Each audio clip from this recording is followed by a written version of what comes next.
Greetings.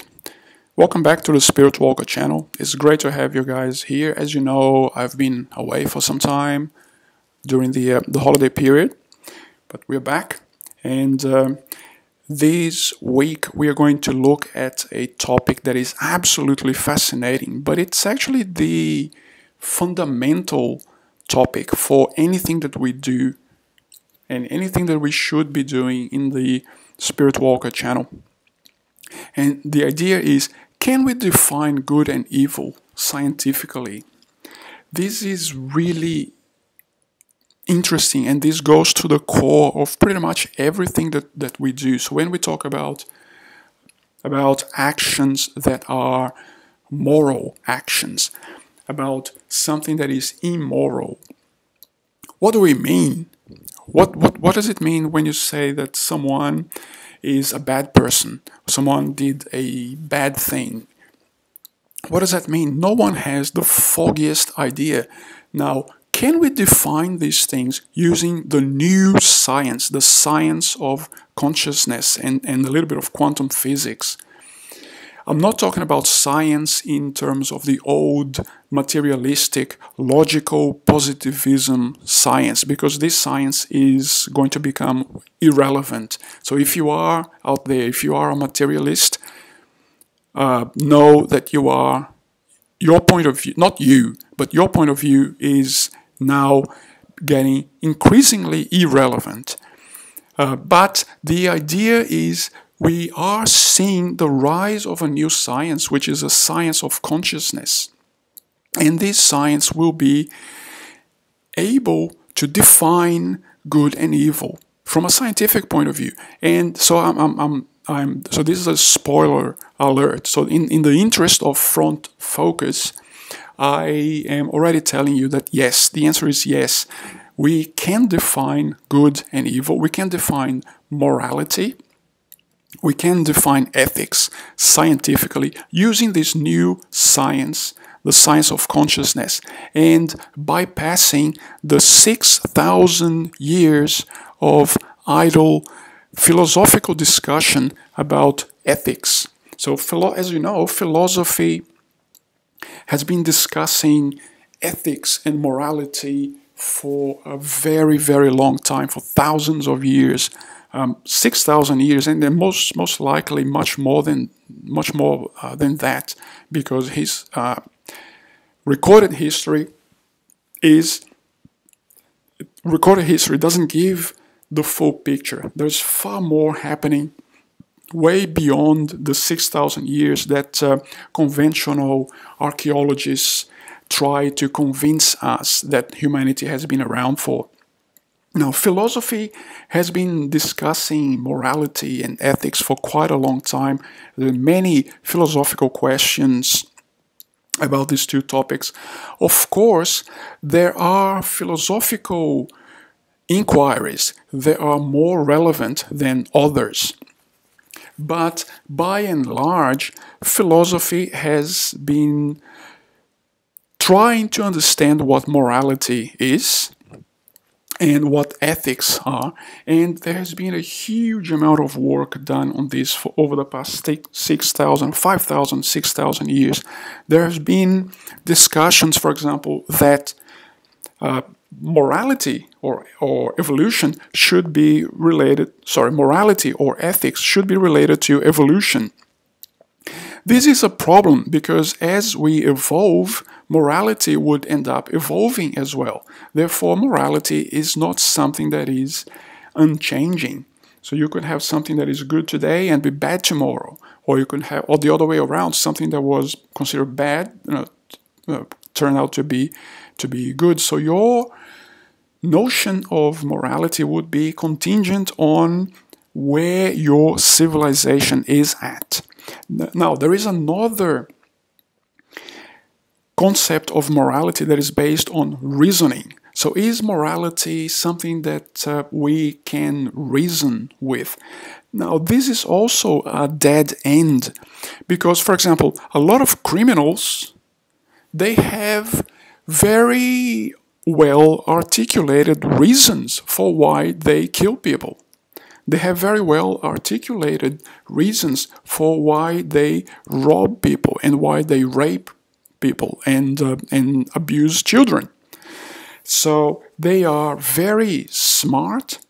They have a very well-functioning Ajna chakra, the third eye chakra, but they have a dysfunctional Anahata chakra. They have a dysfunctional heart chakra. So they don't have the foggiest idea about morality, but they are really smart. And there's quite a lot of people in politics and in finance. They are just like that. So very smart and absolutely no heart, no morality, no ethics. Another possibility is to define morality in terms of consciousness, but this is also it's another dead end, because consciousness changes over time. So we're not going to get there. So, for example, you could say that making gladiators fight in an arena is unconscionable. You can say this today, but back in Roman times it wasn't. Because back in Roman times, gladiators or slaves, they were thought of as little more than animals. Therefore, if you're making animals suffer for your own entertainment, for your own amusement, that is not so bad. So that's a moral action. And today we would balk at something like this. Today we would cringe at such an idiotic notion as that. Now, and the final attempt that philosophy has tried to give is the utilitarianism. So you could say something is moral if it increases the utility, which is a philosophical and economic concept. The utility is, loosely speaking, we could think of that as the well-being of a society. So if something increases the utility of a society, then it's something moral. If something decreases the utility of a society, then that is something immoral. So this is the concept of utilitarianism that was also invented by philosophical questioning. And this is also useless because, for example, Hitler defined that his society was the white Germanic people. So he decided to kill everybody else, and that would increase the utility of the white Germanic society. So according to this definition of morality, killing everybody that is non-white is a moral thing. And so because of that, we cannot use the concept of utilitarianism. As you can see, it ends up in a ridiculous situation. So to sum up, society has thought or has sought to find a concept, find a definition for morality and ethics through philosophical matters, and the result has been just what's happening there with the robots. So you're just marking pace, you're not going anywhere. Why? Because we are trying to define morality and ethics endogenously. What does endogenously mean? It means using the variables that we ourselves have come up with. So we cannot do it because, as we know, we have reached many dead ends and we have not gone anywhere. We have not reached anywhere. So therefore, a meaning for ethics and a meaning for morality has to be exogenous. So meaning it has to come out of our human society and our limited understanding of the universe. It has to come out from outside. And this is exactly what I'm going to explain in this video.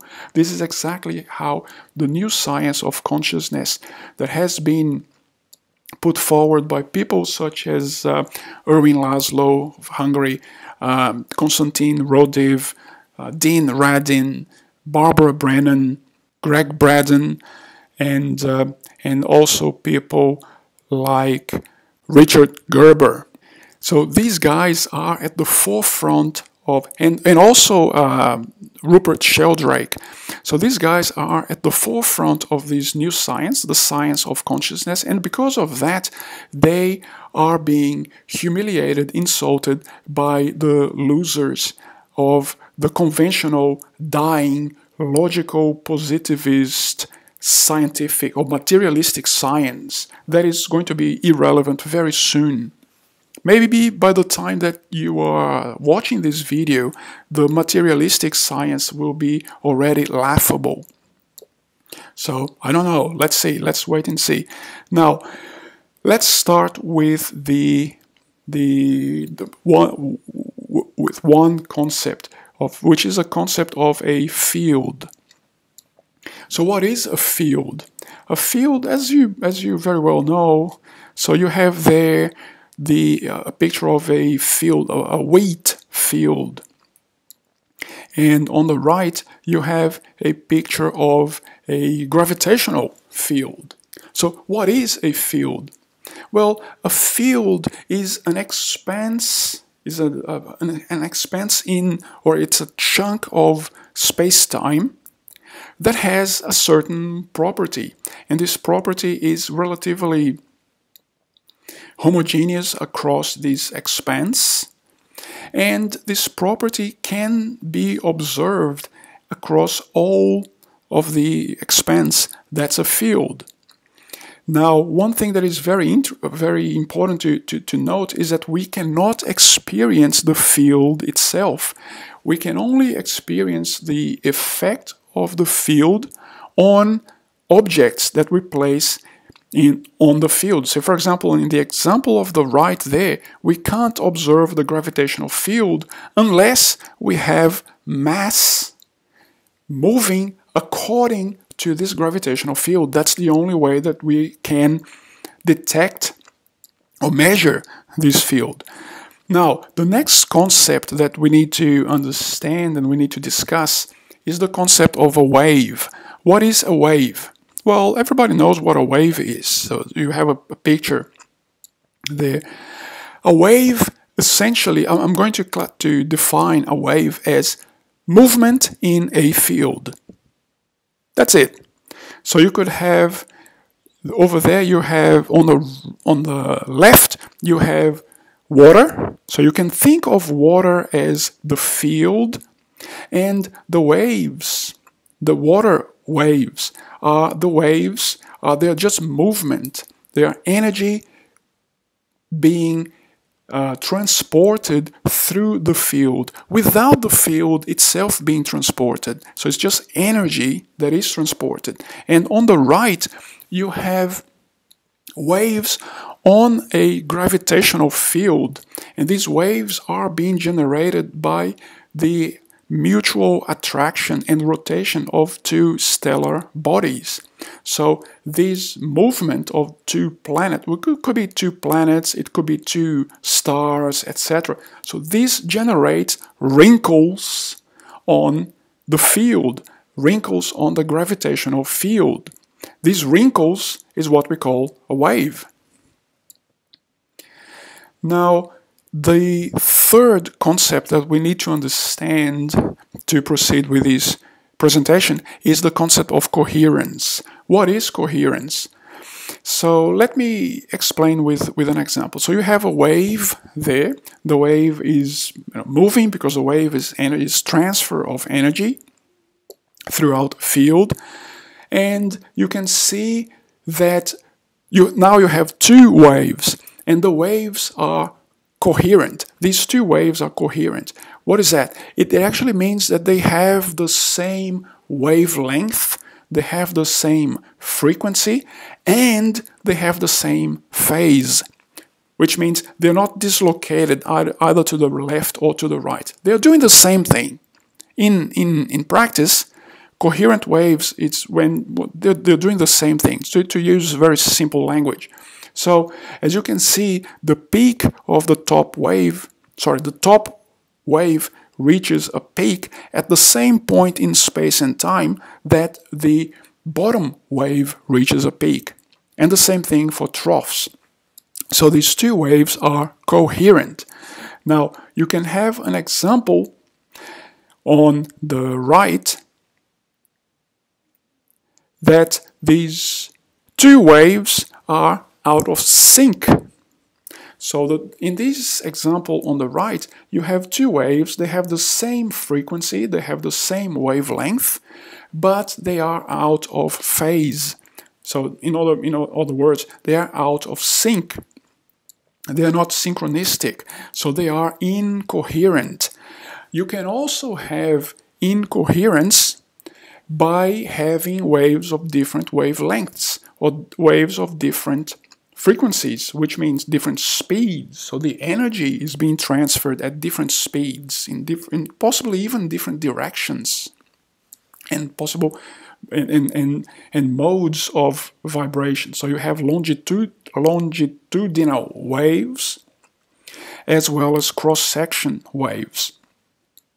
Now, this is so. In reality, the concept of coherence is a concept that is very intuitive. If you want to read the mathematics about coherence, you can, but you don't have to, because it's something that is really very intuitive. Just by looking at these four pictures, you understand what is coherence and what isn't, or what is coherence and what is incoherence. Now, a fourth concept that we need to understand is the impact of coherence. What does coherence do? So consider, for example, two fields. You could think of these fields as, for example, water in a container, or you could think of these fields as a wheat field, or as a lavender field, or you could think of these two fields there as electromagnetic fields, whatever takes your fancy. But consider that you have two fields, and the waves in the field of the left are all coherent. So it means that they have the same wavelength, the same frequency, and the same phase. They're all coherent. The waves of the field on the right are all over the bloody place. So they have different wavelengths, they have different frequencies, and you can even see that the second last wave on the right is even kind of going diagonal a little bit. So they're all over the place. Now, what you have is, on the left you have coherence, and on the right you have incoherence. All the waves are incoherent.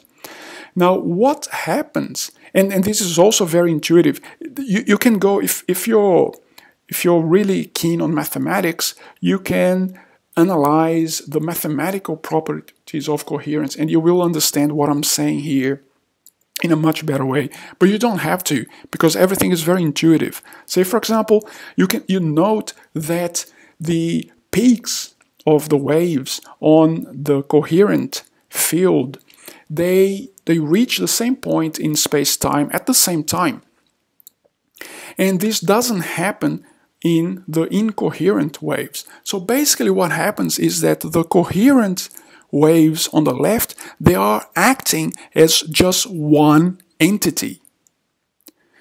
Therefore, what happens is that the energy that is being transferred through each little wave, so each wave transfers a small packet of energy, but the energy is being added up because all of the waves are coherent. The little impact of the waves is being added across all waves. So as a result, you get a big transfer of energy because all of the waves are acting as one. All of the waves are acting as one entity. Now, what happens in the incoherent field or the incoherent set of waves is that you're going to have a dog's breakfast there, because waves are being transported in different ways, different directions, different modes of vibration, different wavelengths, different frequencies, and all of that. And sometimes the effects of the waves will add up, and sometimes they will cancel each other out. So it's going to be a big dog's breakfast. There is going to be no resulting net effect at all. So, for example, one interesting example of coherence in the animal realm is ants. So if you look at ants, ants are extremely small animals or extremely small insects, but they can build an ant mound that is the size of a human being. Why is that? That's because they are acting, all of the little ants, they are acting in a coherent way. So the contribution that one little ant makes adds up to the contribution of all of the other ants that came before and all of the other ants that will come after.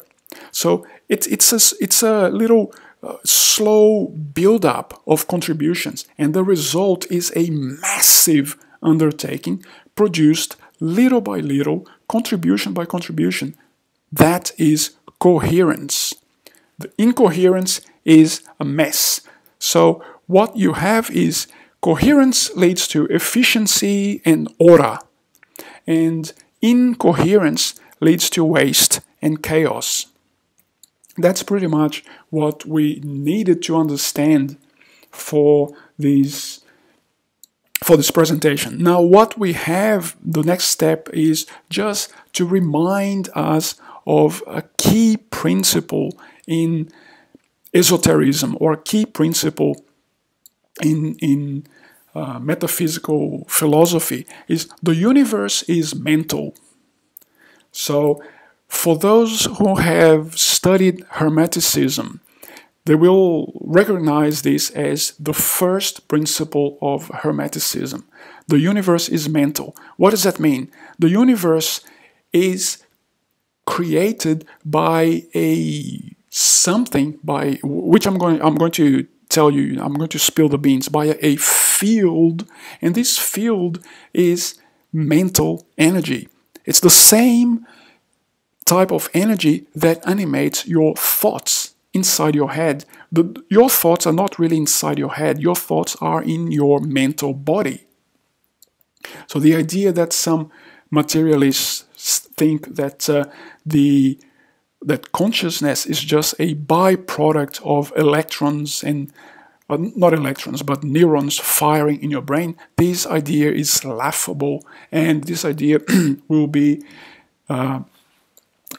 relegated to the footnote of scientific history in due course.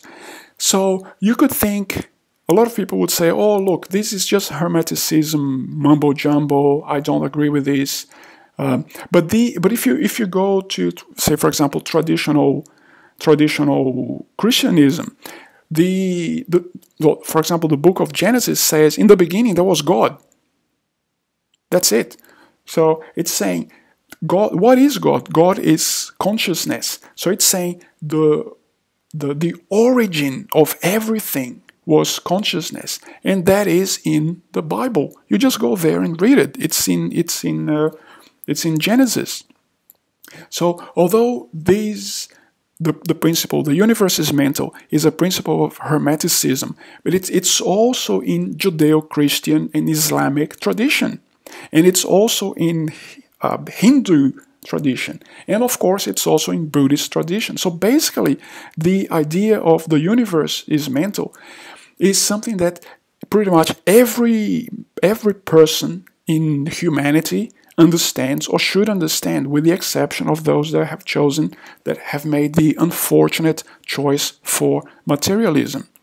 And those that have made the unfortunate choice for materialism, they're going to say, oh, look, I'm not going to believe this mumbo-jumbo because I am a materialist. I am a person, someone that believes science. What do I have to say about that? Well, let me tell you something.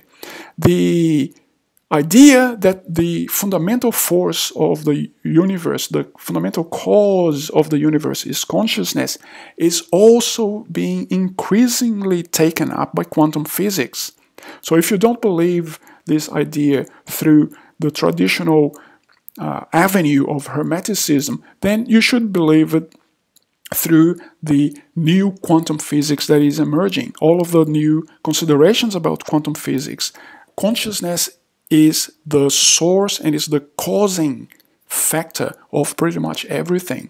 This is what scientists in the new quantum physics, they are telling us.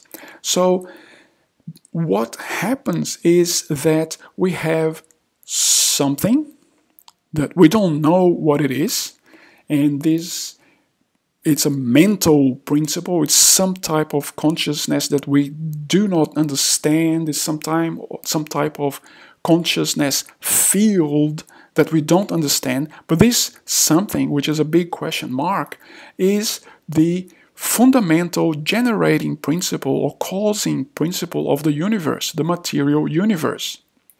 But the same something is the fundamental causing principle of thought and all of the other metaphysical energies. So astral energy, etheric energy, mental energy, causal energy, and all of that stuff. So all of that is coming from the same place that is generating our physical universe. So we could think of this big question mark, we could think of as a field, and when you have wrinkles in this field, and these wrinkles move around, so this movement of the wrinkles are particle wave systems, and when these particle wave systems are moving at a speed below the speed of light, you have the physical universe. And when these particle wave systems are moving at speeds above the speed of light, you have what is known as thought. So thought is comprised of superluminal particle wave systems, and the material universe is comprised of subluminal particle wave systems. And of course, the material universe talks to the mental universe. So matter talks with thought, and thought talks with matter. Why? Because they come from the same thing. They come from the same original causing principle. Now what do we call this original generating principle? Well, there is a plethora of labels that we could use. There are metaphysical labels. There are also quantum physics labels. The idea is, the basic idea is we don't have the foggiest idea about what this fundamental principle is. What we know is that it kind of looks like a field, according to the physics definition of a field. When you have wrinkles on this field, and these wrinkles are moving and vibrating, so we observe these as particle wave systems.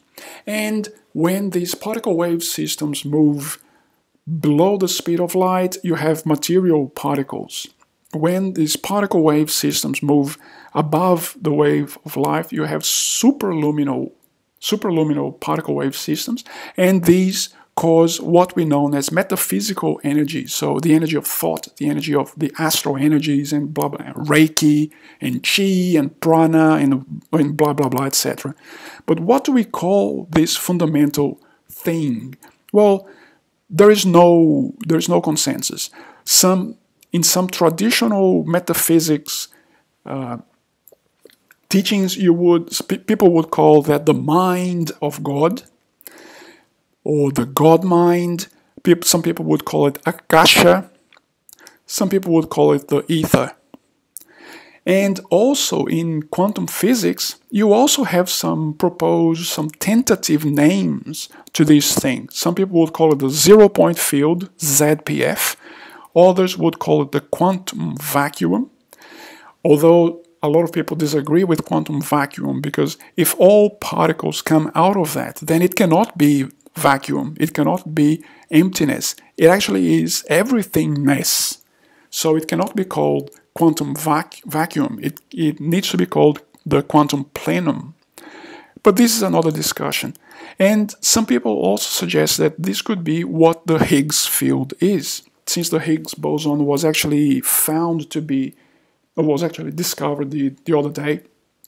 So there is a Higgs field that gives mass to everything. Maybe this thing that we don't know is a manifestation, or maybe the Higgs field is a manifestation of this thing that we cannot know. Now, I personally like to use the expression akasha, just because akasha comes from Sanskrit, and I have no bloody idea what that means. So I'm going to use akasha because it's completely open-ended, and it doesn't mean anything to anyone. Now, what you need to understand is that akasha is one, akasha is unique, akasha is everywhere. So you have the properties of the akashic field are the same across the entire span of the universe. You never have the akashic field being stronger in this corner of the universe and weaker on that corner of the universe. It doesn't happen. It's the same across everywhere. And akasha, the properties of akasha, they don't change, or it doesn't deteriorate. The properties don't deteriorate in time. So akasha sits beyond space-time. So akasha is one, akasha is unique, akasha is everywhere. What does this lead to? Well, yes, you guessed it. Akasha is coherent. Now, let's go to this next concept that we have here. The universe has to be coherent. Why? Because its fundamental creative cause is coherent. Whatever you want to call it, if you want to call it akasha, if you want to call it the ZPF, if you want to call it the Higgs field, if you want to call it the quantum vacuum or quantum plenum, whatever you want to call it, that thing is coherent. Therefore, the universe has to be coherent. The next concept is that coherent thoughts and actions increase order and efficiency in the universe. Do you remember how we discussed the waves in a container, in a field, that coherent waves created order and efficiency, and incoherent waves created chaos and waste? So the same thing happens for coherent thoughts. Remember that thoughts are particle wave systems moving in akasha at superluminal speeds. So the same thing that we studied in terms of fields and waves and the mechanics of fields and waves, it works for thoughts as well. So coherent thoughts and actions increase order and efficiency in the universe. And then conversely, incoherent thoughts and actions increase chaos and waste in the universe. It's pretty obvious. Now, coherent thoughts and actions. What's that? Well, they are those in line with the basic wants of other sentient beings in the universe. If we all come from one single field, you can call this the mind of God. So if we all come from that oneness, then of course we all have a tendency to be coherent, because that's, by definition, that's what it means to be one. Therefore, so everything that you think and act, and that is in line with what other sentient beings want or desire or need, these thoughts and actions are going to be coherent. So, for example, suppose that you're hungry, so you are in need of food. So if I give you food, so I am giving you something that you want. So we both want the same thing. So our thoughts are in line. Our thoughts are coherent. Now, incoherent thoughts and actions are those against the basic wants of all the sentient beings in the universe.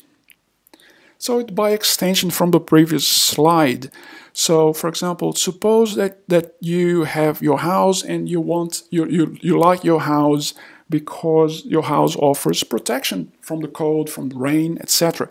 And suppose I go to your house and I burn your house down. So if I do this, I am acting against your basic want, against your basic need. So my action or my thoughts and your thoughts are completely out of sync. I'm thinking one thing that is completely the opposite to what you think. So our thoughts are incoherent. So note that I'm using basic wants. I'm not using greed or luxurious desires or blah, blah. I'm saying the basic wants, what you need to survive, what you need to be a fulfilled sentient being in this planet. Now, by now you have already figured out what I'm trying to say. Coherent thoughts and actions are what we describe as good. And incoherent thoughts and actions are what we describe as evil. It's as simple as that. So this is a definition of good and evil. This is a definition of morality that is not contingent to the way that we fallible human beings define society or define ourselves or think of ourselves or describe our own actions. Not at all. This is based on physics. And this is based on the fundamental principles of the universe. In, let's say, 3 million years' time, when humanity has been completely changed and humanity won't even be here anymore, coherent waves will still be coherent waves. Incoherent waves will still be incoherent waves. Good will still be good. Evil will still be evil. Morality is completely independent from what human beings think or what human beings do. So it's a scientific, it's a new science concept of morality. So this will be the basis of the noetic ethics, the scientific morality of the new earth. What is noetic ethics? Noetic ethics is ethics that comes from within, ethics that comes from your connection with your higher self, your connection with God, your connection with Akasha, or if you don't want to equate God with Akasha, you could say Akasha is the mind of God. Akasha is the language that God uses to communicate with all of us. And the scientific morality is a morality that is completely independent of any social development, any utilitarianism, any definition of consciousness, any definition of reasoning, any definition of social evolution that you may use. So because of that, this definition will be eternal. It independs from humanity. It has nothing to do with humanity. It has everything to do with the basic structure of the universe. Now, I'm going to stop here because my head is starting to hurt. And I hope that you liked it. So what I really ask you to do is to please place your comments down below. Tell me what you think, if you agree, if you disagree, etc. And please share, like, and subscribe, and I'll see you next time.